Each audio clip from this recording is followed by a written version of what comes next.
Class 9th आपके क्षितिज में काव्य खंड में चैप्टर नंबर 11 है रसखान का सवैये। सवैये के रचयिता हैं रसखान। आज मैं आपको रसखान का चैप्टर सवैये पढ़ाऊंगी। बच्चों, पहले मैं आपको कवि का परिचय दूंगी, इसके बाद आपको एक एक करके सारे सवैये समझाऊंगी। देखिए, कवि हैं रसखान जी। रसखान जी का जन्म 1548 में हुआ माना जाता है। इनका मूल नाम सैयद इब्राहिम था। वे एक मुस्लिम परिवार में जन्मे थे। सैयद इब्राहिम दिल्ली के आसपास के रहने वाले थे। मुस्लिम होकर भी उन्हें श्री कृष्ण से अत्यधिक लगाव हो गया था। श्री कृष्ण की भक्ति ने उन्हें ऐसा मुग्ध कर दिया था कि वे गोस्वामी विट्ठल दास जी द्वारा दीक्षा लेकर ब्रजभूमि में जा बसे। सन 1628 के लगभग उनकी मृत्यु हुई। प्रमुख कृष्ण भक्त कवि रसखान की अनुरक्ति न केवल कृष्ण के प्रति प्रकट हुई है, बल्कि कृष्ण भूमि के प्रति भी उनका अनन्य अनुराग व्यक्त हुआ है। उनके काव्य में कृष्ण की रूप माधुरी, ब्रज महिमा, राधा कृष्ण की प्रेम लीलाओं का मनोहर वर्णन मिलता है। भारतेंदु हरिश्चंद्र ने एक बार कुछ मुस्लिम हरिभक्तों के लिए कहा था, इन मुसलमान हरिजनन पर कोटिन हिंदू वारिये। अर्थात उनका कहना था, उनके मत के अनुसार रसखान का नाम भक्तिकालीन कवियों में सर्वोपरि है। भारतेंदु जी कहना चाहते थे कि जो मुस्लिम कवि हैं, जो ईश्वर के भक्त हैं, कृष्ण के भक्त हैं, इन पर करोड़ों हिंदुओं को भी न्यौछावर किया जा सकता है। ये था कवि का जीवन परिचय। अब देखिए पहला सवैया। मानुस हो तो वही रसखान बसो मिली। ध्यान से सुनिएगा। मानुस हो तो वही रसखान बसो मिली, गोकुल गांव के ग्वारन। जो पशु हो तो कहाँ बस मेरो, चरो नित नंद गाय की धेनु मझारन। पाहन हो तो वही गिरी को, जो धर्यो कर छत्र पुरंदर कारण। जो खग हो तो बसेरो करो मिली, कालिंदी कूल कदम्ब की डारन। देखिए, इस सवैये का अब मैं आपको एक एक लाइन बताती जाऊंगी और उसका एक एक शब्द का अर्थ बताती जाऊंगी। आप ध्यान से सुनो। कवि कह रहे हैं, मानुस हो तो वही रसखान बसों मिली। कह रहे हैं यहाँ पर जो रसखान जी हैं, उन्होंने अपने आराध्य श्री कृष्ण की जन्मभूमि के प्रति अपना प्रेम प्रदर्शित करते हुए कहा है। वे कहते हैं कि यदि मुझे मानुस हो, मनुष्य का जन्म मिले, यानी अगला जन्म यदि मुझे मनुष्य योनि में मिले, तो वही रसखान बसों, बसों मीन्स बसना चाहते हैं। कह रहे रसखान कह रहे हैं कि यदि मुझे अगला जन्म मनुष्य योनि में मिले तो मैं यहीं गोकुल में बसों मिलकर गोकुल में पैदा होना चाहता हूँ। वे चाहते हैं कि मनुष्य जाति में जन्म लेकर वे गोकुल के ग्वालों में रहें। गोकुल गांव के ग्वारन, कह रहे हैं गोकुल के गांव के ग्वालों में रहने का सुयोग मिले। जो पशु हो तो कहाँ बस मेरो। कह रहे यदि, जो मीन्स यदि, पशु मीन्स पशु हो तो, यदि मैं पशु बनूं, यानी अगर मुझे पशु का जन्म मिले तो इसमें मेरा बस नहीं है। बस मेरो, कहाँ बस मेरो, इसमें मेरा वश कहाँ है। चरो नित नंद की धेनु मझारन। कह रहे यदि मुझे पशु के रूप में जन्म मिले तो इस पर मेरा कोई वश नहीं है, तो भी मैं चरो नित नंद की गाय धेनु मझारन। कह रहे तो भी वो ब्रज में रहना चाहते हैं ताकि वे नंद बाबा की गायों के बीच में चरौद में चरने वाले कोई पशु बने, या उनके गायों के बीच में ही विचरण करने वाला कोई पशु बने। धेनु मीन्स गाय, मंझारन मीन्स बीच में। फिर कह रहे पाहन हो तो वही गिरी को, पाहन मीन्स पत्थर। यदि मैं पत्थर बनूं, पत्थर हूँ, तो वही गिरी, उसी पर्वत का जो धर्यो कर छत्र पुरंदर कारण। कह रहे यदि मुझे पत्थर बनना पड़े तो मैं उसी पर्वत का, कौन सा पर्वत, गोवर्धन पर्वत का पत्थर बनना चाहता हूँ जिसे धर्यो धारण किया था छत्र छाते की तरह पुरंदर कारण, पुरंदर मीन्स इंद्र, जिसे इंद्र के कारण श्री कृष्ण ने धारण किया था। जो खग हो तो बसेरो करो मिली।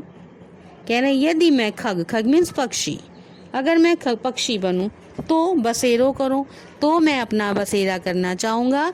मिली कालिंद कूल कदम्ब की डारन, मिली कालिंदी यमुना के, कूल मीन्स किनारे, कदम्ब की डारन कदम्ब के पेड़ की डालों पर। कह रहे हैं कि यदि मुझे पक्षी बनना पड़े या मैं पक्षी बनूं तो यमुना के किनारे कदम्ब के वृक्षों पर अपना बसेरा करना चाहूँगा। फिर से देखिए, मानस हो तो वही रसखान बसों मिली गोकुल गांव के ग्वारन। उपरोक्त पंक्तियों में रसखान ने अपने आराध्य श्री कृष्ण की ब्रज भूमि के प्रति अपना लगाव प्रदर्शित करते हुए कहा है, वे कहते हैं कि यदि मुझे अगला जन्म मिले तो मनुष्य योनि में मिले और मैं यहीं गोकुल में पैदा होना चाहूँगा या चाहता हूँ। यदि मुझे मनुष्य का जन्म मिले तो मैं यहीं गोकुल के ग्वालों के बीच में रहने का सुयोग मिले। जो पशु हो तो कहाँ बस मेरो, चरो नित नंद की धेनु मझारन। कह रहे यदि मुझे पशु के रूप में जन्म मिले तो इस पर मेरा कोई वश नहीं, तो भी मैं व्रज में रहना चाहता हूँ ताकि मैं नंद बाबा की गायों के बीच में ही विचरण करूँ। पाहन हो तो वही गिरी को जो धर्यो छत्र पुरंदर कारण।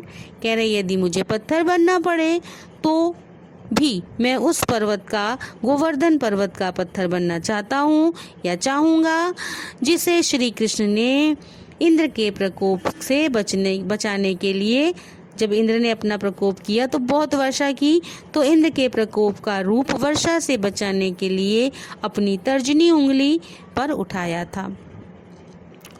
जो खग हो तो बसेरो करो मिली कालिंद कूल कदम्ब की डारन।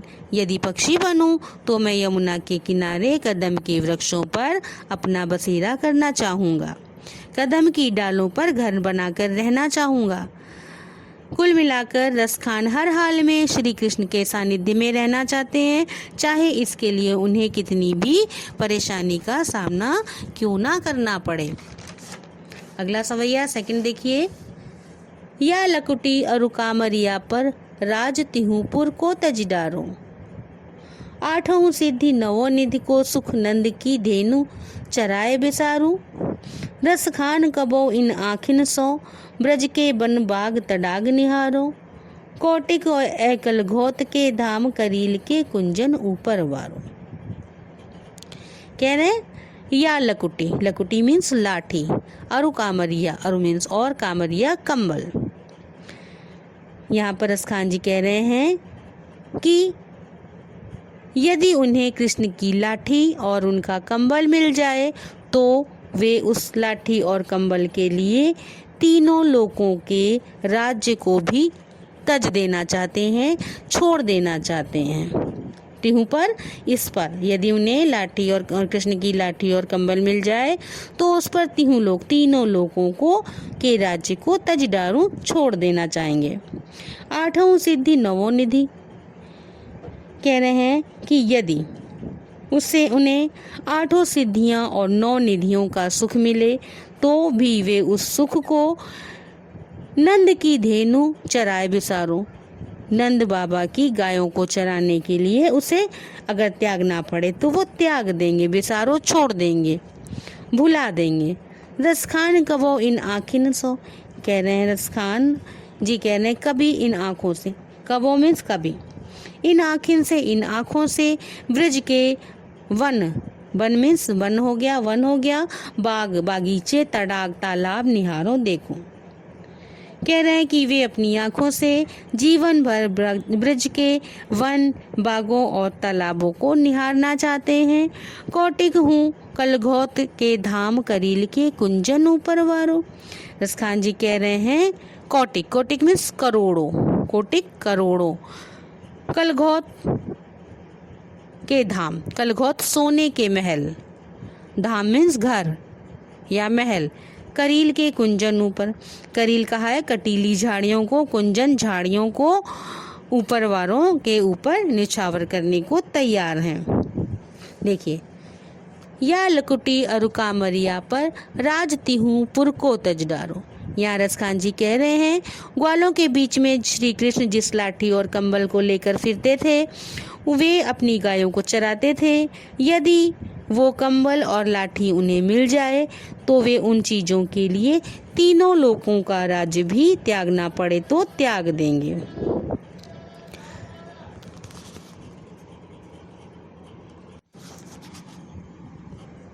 रसखान कबो इन आखन सो ब्रज के बन बाग तड़ाग निहारो। कह रहे हैं रसखान जी कि वे इन 8 सिद्धियों और 9 निधियों को प्राप्त करने का जो सुख मिलता है वही सुख उन्हें नंद बाबा की गाय चराने में मिलता है। वे इसके लिए सभी सुख छोड़ने को तैयार हैं। 8 सिद्धियों और 9 निधियों को प्राप्त होने पर जो सुख मिलता है वो सुख भी वे त्याग करने को तैयार हैं, छोड़ने को तैयार हैं। रसखान कबो इन आखिन को कह रहे हैं वे अपनी आंखों से जीवन भर ब्रिज के वन बागों और तालाबों को निहारना चाहते हैं। कोटिक हो कलघोत के धाम करील के कुंजन ऊपर वारो।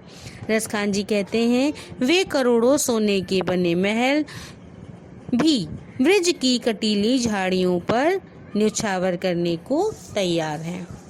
इसके बाद मैंने आपको 2 सवैये समझा दिए हैं। उम्मीद करती हूँ आप सबको अच्छे से समझ में आ गया होगा और इसको और अच्छी तरह से आपको आ जाए इसके लिए आप इसको कम से कम 2-3 बार सुनिए। आप चैनल को लाइक कीजिए, सब्सक्राइब कीजिए, कमेंट्स कीजिए और अपने फ्रेंड्स के साथ शेयर कीजिए। थैंक यू बच्चों।